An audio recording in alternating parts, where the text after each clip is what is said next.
Buongiorno, le principali notizie. Un comando armato assalta una villetta a Santa Maria di Licodia nel Catanese, sequestrata una donna per svaligiare un'altra casa di proprietà in paese. 2 poliziotti aggrediti a Palermo, il sindaco La Galla chiede rinforzi per la sicurezza.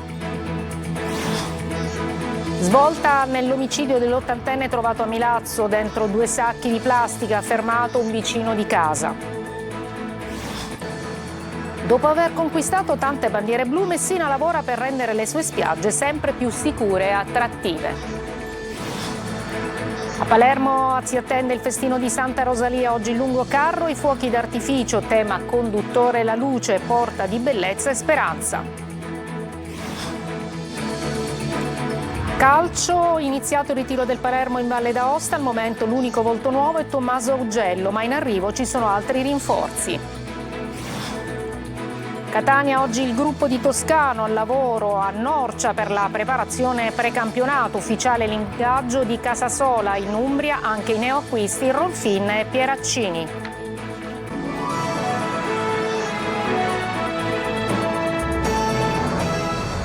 Buongiorno, benvenute e benvenuti a questa edizione del mattino del nostro telegiornale. Dunque è stata una notte di terrore a Santa Maria di Licodia. Siamo nel Catanese, un comando armato incappucciato fa irruzione nella villetta di villeggiatura di una coppia, svaligiandola. Sentiamo Desira Ferlito.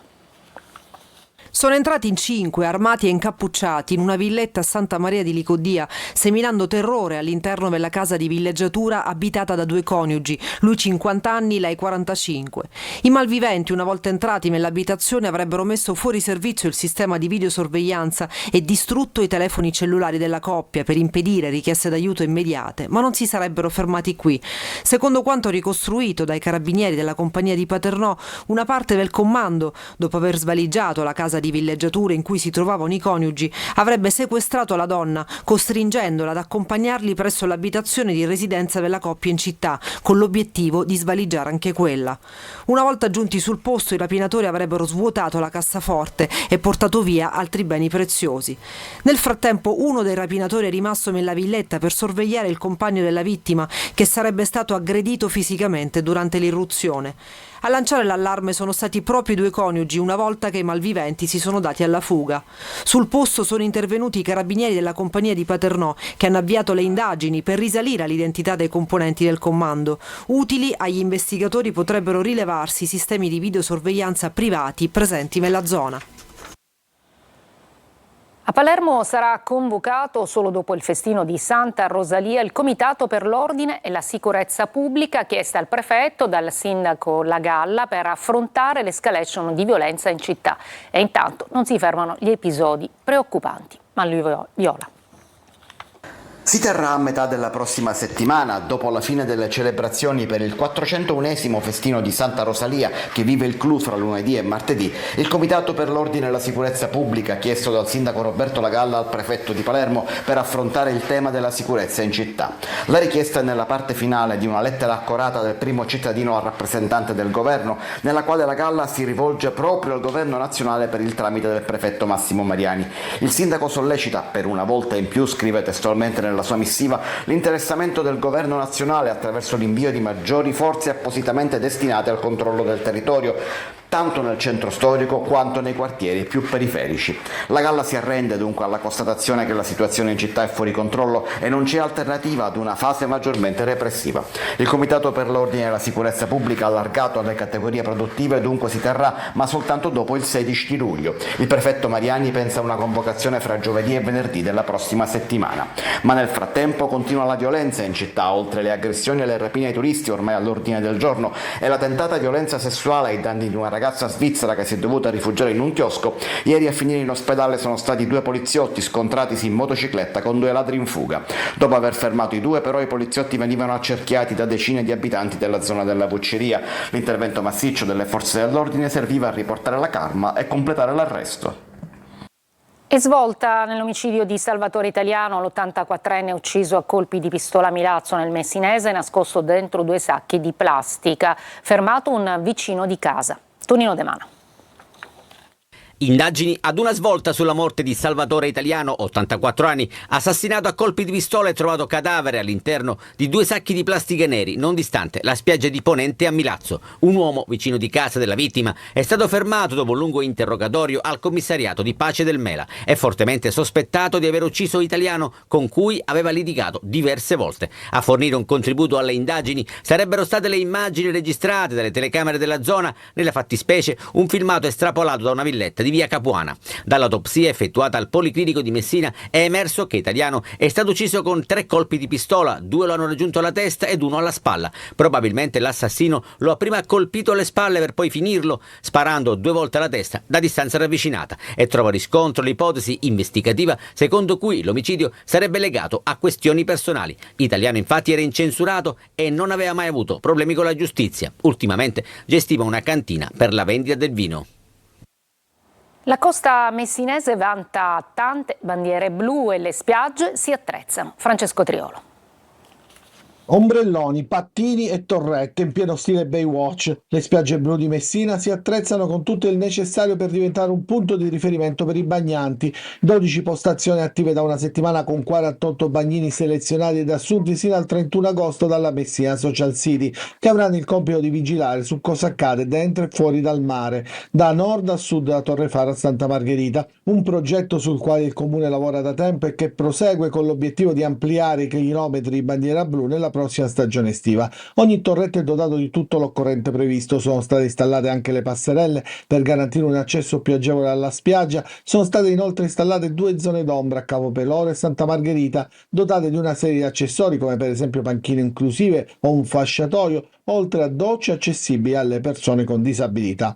Si tratta di 2 zone realizzate in via sperimentale per rendere le spiagge maggiormente fruibili alla comunità. Messina Social City inoltre ha programmato 4 docce per disabili, 2 già installate a Capopeloro e Santa Margherita, le altre sono previste nella spiaggia del Ringo e nella zona di Torrefaro, che vanno ad aggiungersi a quelle già posizionate da Amam nelle scorse settimane. Una nuova nave della Freedom Flottiglia con a bordo attivisti filo-palestinesi e aiuti umanitari ha lasciato ieri mattina a Siracusa per Gaza, poco più di un mese dopo l'intercettazione di una precedente imbarcazione partita da Catania. Gli attivisti, tra cui Greta Thunberg, furono bloccati dall'esercito di Israele e rimpatriati. La spedizione, finanziata da campagne di donazioni, mira a portare solidarietà umana e internazionale alla popolazione palestinese di Gaza.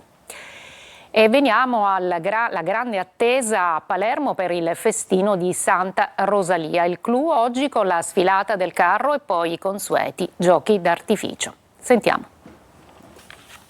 Ci siamo, è ormai tutto pronto per il festino di Santa Rosalia, giunto alla sua 401esima edizione, o meglio 400+1, come è stato intitolato dall'amministrazione comunale. Il clou domani sera con la sfilata del carro lungo i 4 canti per poi arrivare al Foro Italico, dove, come di consueto, i giochi d'artifici scandiranno parte della festa. Lo spettacolo coinvolgerà attori di caratura internazionale insieme a talenti locali di grande valore. La luce sarà il filo conduttore che restituirà bellezza e speranza. Abbiamo come obiettivo quello di coniugare il messaggio forte, il messaggio sacro di Santa Rosalia con modalità di comunicazione e trasmissione di questo messaggio super moderni, quindi sarà la luce, saranno gli effetti speciali, sarà la passione degli attori che metteranno nella loro rappresentazione a rendere viva quella che è la storia di Rosalia, che affascina non soltanto i palermitani ma anche le migliaia di visitatori stranieri che affollano la nostra città. E saranno in tanti palermitani, turisti e visitatori che domani affolleranno le vie del centro per partecipare alla festa e ammirare da vicino il carro di Santa Rosalia. Domani sarà quindi una notte di fascino e innovazione in cui Palermo si ritroverà riunita sotto il segno della devozione e della cultura. Una breve pausa, poi a Caltanissetta, dove è nata l'Accademia delle Abilità.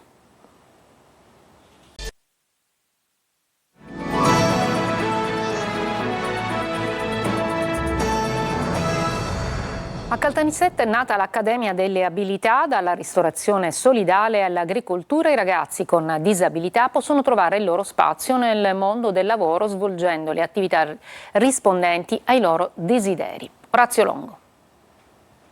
Favorire l'inclusione sociale e l'autonomia delle persone con disabilità attraverso percorsi specialistici di formazione che consentano l'accesso a un'occupazione rispondente ai loro desideri.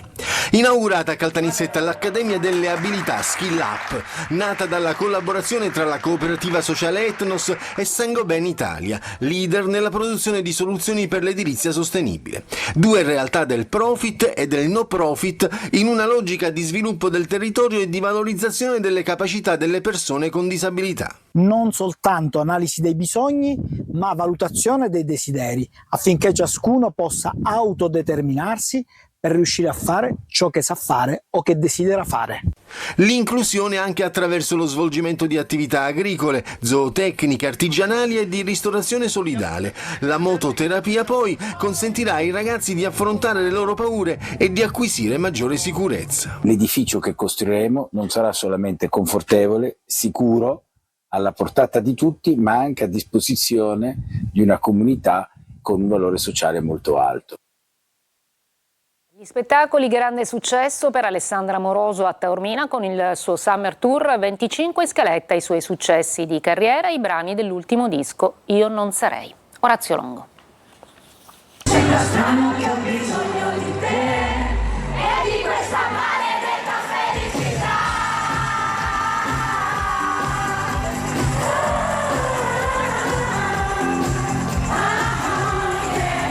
In abito lungo premaman Alessandra Amoroso sbarca al Teatro Antico di Taormina con il suo Summer Tour 2025 e porta sul palco le grandi hit che hanno segnato la sua carriera assieme ai brani dell'ultimo disco dal titolo Io non sarei, con la direzione artistica di Zef, un progetto eterogeneo che passa dalla musica latina al pop e al soul.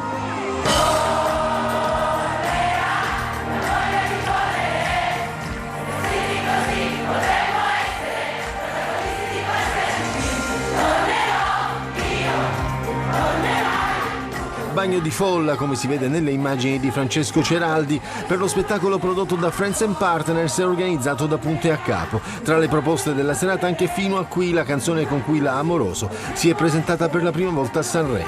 Così, così, e ti amo e non hai dimensione, e ti aspetta il suo giorno di rivoluzione. L'ultimo singolo, Cose stupide, racconta la complessità di una relazione che oscilla tra desiderio e disillusione.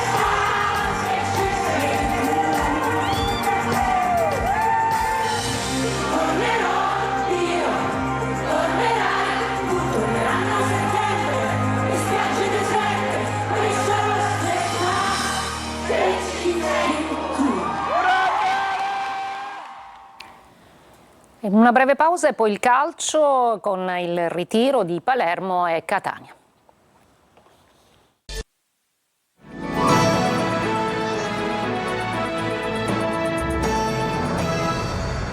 Inizia il ritiro del Palermo in Valle d'Aosta. Al momento l'unico volto nuovo è Tommaso Augello, ma in arrivo ci sono altri rinforzi. Marco Gullà. Motori riaccesi, la stagione del Palermo prende il via oggi con il primo giorno di ritiro a Châtillon in Valle d'Aosta, tra campo e montagna. Il Palermo di Pippo Inzaghi dovrà fare il pieno di benzina in vista di una stagione in cui non ci sono più alibi, rosanero che devono solo centrare la promozione in Serie A. Nella lista dei convocati non ci sono particolari sorprese, restano a casa 6 giocatori considerati ormai fuori dal progetto tecnico: Nicolao, Buttaro, Verre, Di Mariano, Insigne e Saric. A Châtillon dunque si allenerà un gruppo selezionato che attende l'arrivo di altri volti nuovi nei prossimi giorni. L'unico innesto già a disposizione di Inzaghi è Tommaso Augello, che ha firmato un contratto biennale dopo essersi svincolato dal Cagliari. Sono attesi nei prossimi giorni anche gli arrivi di Gyasi, Palumbo e altri rinforzi per completare una rosa che verrà plasmata sul sistema di gioco scelto dal nuovo tecnico, il 3-4-2-1. Un Palermo che riparte dai gol di Poyampalo e Brunori, ma che attende difensori di qualità. Il DS Osti pensa a Bani o Cistana. In ritiro il Palermo ci rimarrà fino a fine mese, giocando ben 5 amichevoli. Poi ad agosto la preparazione riprenderà a Torretta in attesa della grande amichevole di giorno 9 contro il Manchester City. Il ritiro di Norcia per il Catania che sta stringendo per alcune operazioni comunque già definite. L'attaccante Francesco Forte è l'ultimo nome. Francesco Triolo. Il Catania prova a stringere i tempi alla vigilia della partenza per il ritiro di Norcia. L'ufficialità di Tiago Casasola, biennale con opzione, dovrebbe solo anticipare altre operazioni che stanno per essere messe nero su bianco. Sono già arrivati a Catania Simone Pieraccini e l'attaccante Alex Rolfini, che si possono considerare due nuovi giocatori rossazzurri e domani partiranno col gruppo. Il direttore sportivo Pastore sta accelerando per chiudere anche l'arrivo di Capomaggio dal Cerignola e una buona pedina di scambio potrebbe essere D'Andrea, che proprio in Puglia aveva fatto benissimo. Pastore ha già l'ok di Capomaggio, quindi si tratta solo di formalizzare. Capomaggio era anche sul taccuino della Salernitana, a cui il Catania avrebbe soffiato un altro giocatore, l'attaccante Francesco Forte, 32 anni, nell'ultima stagione all'Ascoli, con cui ha un contratto ancora per un altro anno, ma ha già espresso la sua volontà di andare via. Poi si andrà a definire anche per Daniele Donnarumma del Cesena, con il quale c'è un accordo da tempo. Intanto la società sta programmando anche le amichevoli durante il ritiro di Norcia, prima uscita il 23 luglio contro una formazione dilettanti, quindi amichevoli possibili con Ascoli e San Benedettese. La promozione in Serie B è l'obiettivo del Trapani per la prossima stagione, lo ha confermato il tecnico Salvatore Aronica alla vigilia della partenza della squadra per il ritiro di Troina. Franco Cammarasana. Inizia anche per il Trapani la nuova stagione. I vecchi e nuovi Granata sosterranno visite mediche e test atletici in sede per poi partire mercoledì per il ritiro di Troina, dove si fermeranno fino al 31 luglio. Si parte con l'intento di disputare un campionato d'avanguardia.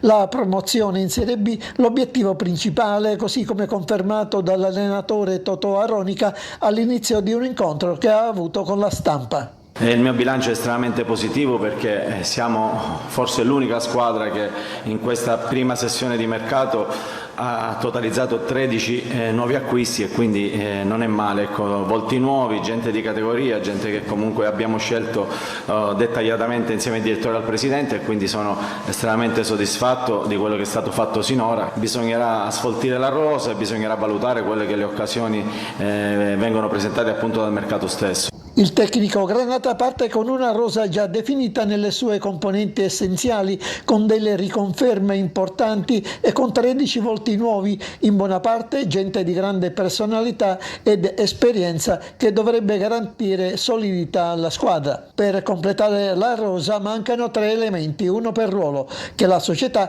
cercherà di ingaggiare al più presto. Donnarumma e Canotto, 2 dei nomi sul taccuino dei direttori sportivi Pavone e Mussi. È tutto per questa edizione, la prossima alle 14. Grazie per l'ascolto e buona giornata.